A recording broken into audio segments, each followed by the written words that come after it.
के पहाड़ों की आवाज, आपकी आवाज। पटवाल आज वॉइस ऑफ माउंटेन के लिए पहुंचा हूं पौड़ी में। मेरे साथ आम आदमी पार्टी के प्रदेश प्रवक्ता श्री आशुतोष नेगी जी हैं। तो आशुतोष नेगी जी से मैं उनकी पार्टी के बारे में और अन्य जानकारी लेना चाहूँगा।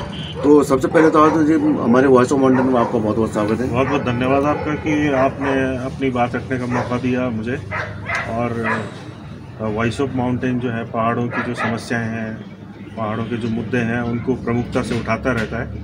तो मुझे बड़ी खुशी है कि आज थोड़ा सा मुझे भी बोलने का अवसर मिलेगा इस बार। सर, जैसे आपकी पार्टी इस बार उत्तराखंड में पूरे चुनाव के मोड में है, तो आपकी पार्टी मतलब ये आम आदमी पार्टी जो है, तो कितने सीटों में लड़ने के विचार बना के चलिए इस बार? देखिए, वो तो आपने सुना होगा इस बारे में। जो केजरीवाल जी हैं हमारे अध्यक्ष, उन्होंने पहले ही ऐलान किया हुआ है कि जो 70 सीटें हैं, पूरी 70 सीटों में आम आदमी पार्टी यहाँ पे चुनाव लड़ेगी। और सभी विधानसभाओं में तैयारी चल रही है जोर शोर से। और कार्यकर्ता जो हैं, जो अभी कार्यकर्ता पहले से मौजूद हैं, वो आगे संगठन को बढ़ाने में लगे हुए हैं। और फिर उन्हीं कार्यकर्ताओं के बीच में से जो व्यक्ति, जो कैंडिडेट ऐसा लगेगा जो जीतने की स्थिति में होगा, उसे टिकट देगी पार्टी और वही हमारा कैंडिडेट होगा और हम उसे जिताने की पूरी कोशिश करेंगे। तो सर, जैसे हम सुन रहे हैं कि मतलब जैसे दिल्ली में स्कूलों का और अस्पतालों का मुद्दा है, तो क्या उत्तराखंड में यही मुद्दे लेके चलेंगे या अन्य भी और मुद्दे लेके चलेंगे आप लोग? देखिए, आम आदमी पार्टी की यूएसपी है ये कि जो दिल्ली में 3 बार केजरीवाल जी वहाँ सफल रहे हैं सरकार बनाने में। और जैसा आप जानते हैं कि इस समय बीजेपी का पूरा देश में बोलबाला है, उसके बावजूद दिल्ली में जहां मोदी जी उनके बगल में बैठे हुए हैं, वहां पर 2 बार लगातार ज़बरदस्त हार हुई है बीजेपी की। और ऐसा नहीं कि बीजेपी ने कोई प्रयास नहीं करा। मोदी जी स्वयं, गृह मंत्री अमित शाह, उसके अलावा जितने कैबिनेट मंत्री हैं केंद्र सरकार के, राज्यों में जहां जहां बीजेपी की सरकार है, वहां के जो मुख्यमंत्री हैं, विधायक हैं, सारे लोग वहां पहुंचे दिल्ली में। पूरा जमावड़ा था। और इवन उत्तराखंड के भी जो विधायक हैं, मंत्री हैं, मुख्यमंत्री हैं, वो दिल्ली गए, क्योंकि आपको पता है कि दिल्ली में पहाड़ के लोग हैं। और वहाँ कन्विंस करने की कोशिश करी कि बीजेपी को मतदान करें। लेकिन जो ये अच्छे स्कूल बनाए हैं वहाँ पे, आम आदमी पार्टी ने अच्छे अस्पताल बनाए हैं वहाँ पे, और बिजली पानी जो फ्री दिया है वहाँ पे, उससे जो राहत महसूस करी है जनता ने, उसके कारण बार बार जिताया गया है वहाँ पे दिल्ली में। और जैसा आप जानते हैं कि दिल्ली में पहाड़ के ही लोग हैं, वो पहाड़ के लोग उन्होंने यहाँ आना शुरू कर दिया अपने गाँव में। सच्चाई बता रहे हैं वो, और लोग समझ भी रहे हैं कि वाकई आम आदमी पार्टी तो अच्छा काम कर ही रही होगी, तभी तो बार बार दिल्ली के लोग जिता रहे हैं। क्योंकि दिल्ली के लोग कोई बेवकूफ़ लोग तो है नहीं, वो पढ़े लिखे लोग हैं। और बार बार अगर वो आम आदमी पार्टी को जिता रहे हैं, इसका मतलब काम तो हो रहा है वहाँ पे। और यही उम्मीद हम यहाँ भी कर रहे हैं कि अगर हमें काम करने का मौका मिलेगा तो हम 5 सालों में यहाँ कम से कम ब्लॉक स्तर पर अच्छे अस्पताल, और जहाँ पे आप देख रहे हैं कि 5-6 स्कूलों के बीच में जो बंद होने के कगार पे आ गए हैं, एक हाईटेक स्कूल जैसे दिल्ली में है, वो डेवलप जरूर करेंगे।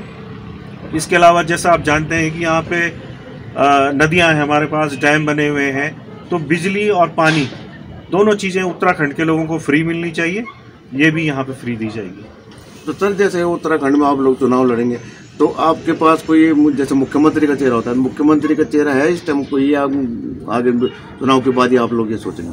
देखिए, मुख्यमंत्री का चेहरा तो अभी बीजेपी के पास अगर त्रिवेंद्र सिंह रावत हैं, अगर मैं कहूँ आम आदमी पार्टी के प्रवक्ता के रूप में, मैं अगर उससे आपसे ही सवाल करूँ कि त्रिवेंद्र सिंह रावत चेहरा हैं बीजेपी के, क्योंकि वो मुख्यमंत्री हैं, तो क्या आपको लगता है कि उनका चेहरा लेके अगर बीजेपी जाती है चुनाव में, तो क्या बीजेपी जीतेगी? तो मुझे लगता है कि आदमी का जो चेहरा होता है वो उसकी परफॉर्मेंस पर होता है। अगर आदमी अच्छा काम करेगा तो वो वही आदमी मुख्यमंत्री होता है। और जब उत्तराखंड में त्रिवेंद्र सिंह रावत जी को मुख्यमंत्री बनाया है बीजेपी ने, मुझे नहीं लगता कि उन्होंने बहुत बेहतरीन काम किया है। तो चेहरा तो बीजेपी के पास भी नहीं है। अगर उनको चुनाव में लेके जाते हैं तो मुझे नहीं लगता कि बहुत अच्छी स्थिति रहेगी बीजेपी की। और कमोबेश यही स्थिति कांग्रेस की भी है। क्या उनके कैंडिडेट हरीश रावत हैं मुख्यमंत्री के? क्या प्रीतम सिंह है या इंदिरा हृदय से कौन है, तो चेहरा तो अभी स्पष्ट नहीं है। लेकिन जहां तक आम आदमी पार्टी की बात है, आम आदमी पार्टी निश्चित रूप से जल्द ही इसका ऐलान करेगी।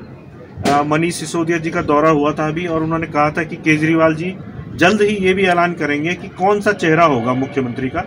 तो मुझे उम्मीद है कि आने वाले महीने में 2021 जो नया साल आ रहा है उसके शुरुआती दौर में ही ये स्पष्ट हो जाएगा कि आम आदमी पार्टी का मुख्यमंत्री का कैंडिडेट कौन होगा। मतलब मेरा बोलने का मतलब ये था ना कि किसके नेतृत्व में यहाँ पे मतलब ये पार्टी आगे बढ़ेगी। देखिए, तो मतलब मेन एक चेहरा तो होता है, मतलब चेहरा तो केजरीवाल जी का है। केजरीवाल जी हमारे नेता हैं, मनीष सिसोदिया जी हमारे नेता हैं, जो संजय सिंह हैं सांसद, ये लोग हमारे नेता हैं। इन लोगों का कैसा काम रहा है ये दिल्ली जानता है, पूरा देश जानता है, और हमारे यहाँ अनडिस्प्यूटेड ये लोग हमारे नेता हैं, और केजरीवाल जी ही हमारे सबसे बड़े नेता हैं। और उनकी जो परफॉर्मेंस है, देश ने देखा है जो उनका काम, उसी आधार को, उसी चेहरे को लेकर हम आगे जाएंगे। और निश्चित रूप से जो चेहरा वो पसंद करेंगे मुख्यमंत्री के लिए, वो उनकी छत्र छाया में वही यहाँ पे जो 2022 में आम आदमी पार्टी की सरकार बनेगी, वो काम करेंगे यहाँ पे।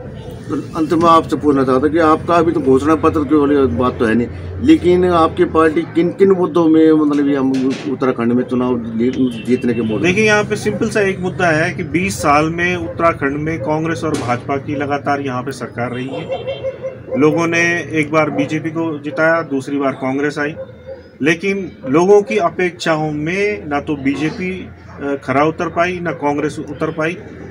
और जो यहाँ पे क्षेत्रीय दल यूकेडी था, उनके नेता भी कभी बीजेपी की गोद में जाके बैठ गए, कभी कांग्रेस की गोद में जाके बैठ गए। तो हम ये कह रहे हैं कि हमें आप सिर्फ एक मौका दीजिए। अगर 20 सालों से आपको लगातार छला गया है तो एक बार आम आदमी पार्टी को मौका दीजिए और फिर देखिए कि हम लोग कैसा काम करते हैं।